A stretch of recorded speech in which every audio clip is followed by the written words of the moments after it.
Hi friends, வணக்கம். இன்றைக்கி ரவா கிச்சடியும் ரவா கேசரியும் செய்ய போகிறோம். வாங்க அதுக்கு தேவையானது பார்க்கலாம். ரவை 1 கப்பு, மஞ்சள்தூள் 1/2 ஸ்பூன், மிளகாய்த்தூள் 1/2 ஸ்பூன், சோம்பு, பட்டை, 1 வெங்காயம், 2 தக்காளி, கேரட் 1, ஒரு 10 பீன்ஸு, பச்சை மிளகாய் 4, கறிவேப்பிலை, இஞ்சி, கொத்தமல்லி. 1 கப்பு ரவைக்கு 2 கப்பு தண்ணி ஊற்றி கொதிக்க வச்சுக்கலாங்க. இப்போ இந்த மாதிரி பாத்திரம் வச்சுக்கிட்டு ஒரு 4 ஸ்பூன் ஆயில் ஊற்றிடலாம். 1 லவங்கப்பூ, 2 பட்டை, கொஞ்சம் சோம்பு,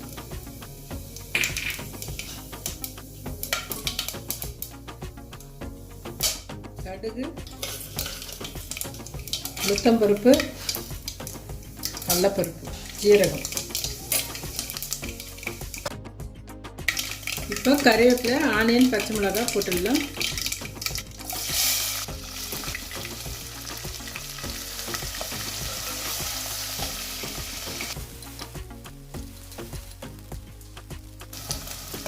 கேரட்டு, பீன்ஸு, தக்காளி எல்லாம் போட்டு ஒரு 3 நிமிஷம் வதக்கிடலாம்.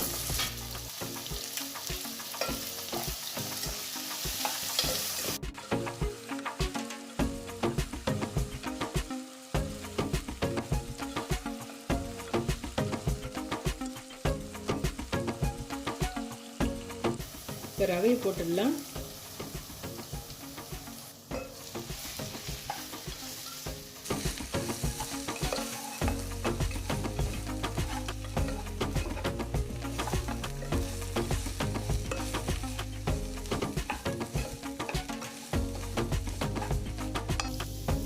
மஞ்சத்தூள், மிளகாய்த்தூள், உப்பு தேவையானது போட்டுக்கலாம்.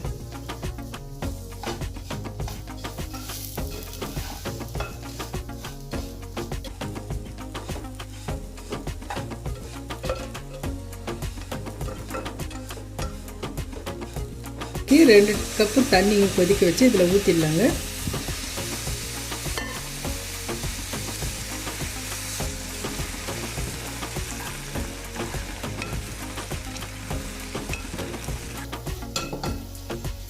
அப்படியே 1 நிமிஷம் மூடி வச்சிடலாம்.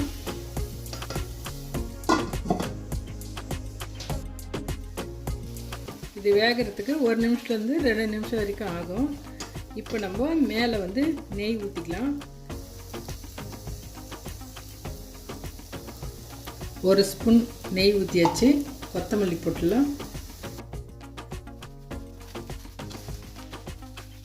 அவ்வளோதாங்க, ரவா கிச்சடி ரெடி ஆயிடுச்சு.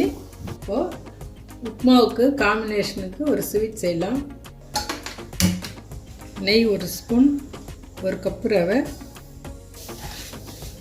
இதை லைட்டாக வறுத்து எடுத்துக்கலாம்.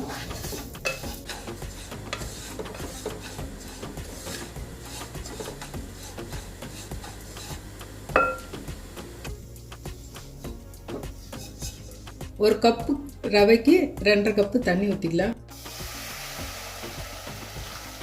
ஏலக்காய் 2 தட்டி போட்டுடலாம். ஒரு 1/2 ஸ்பூன் நெய் விட்டுடலாம்.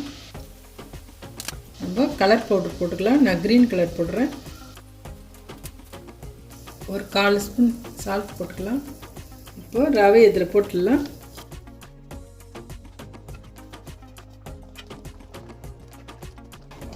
நல்லா கிளறி விட்டுட்டே இருக்கலாம், கட்டி விழாமல் இருக்கும். இப்போ சர்க்கரை ஆட் பண்ணிக்கலாம். 1 கப்பு ரவைக்கு நான் 1/2 கப்பு சர்க்கரை போடுறேன்.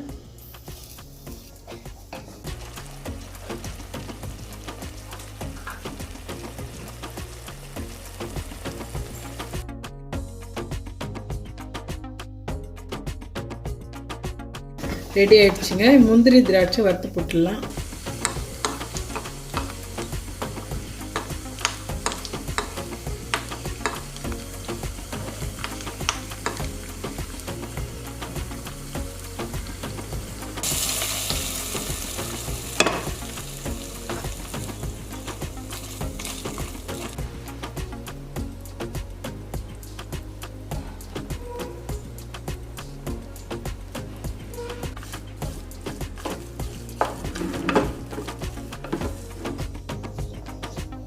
அவ்வளோதாங்க, கேசரி ரெடி ஆகிடுச்சு.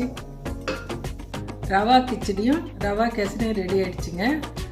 இது வந்து கர்நாடகாவில் வந்து சவ் சவ் பாத்னு சொல்லுவாங்க. மார்னிங் டிஃபனுக்கும் செய்யலாம், ஈவினிங்கும் செஞ்சு சாப்பிட்லாங்க. நீங்கள் வீட்டில் செஞ்சு பாருங்கள்.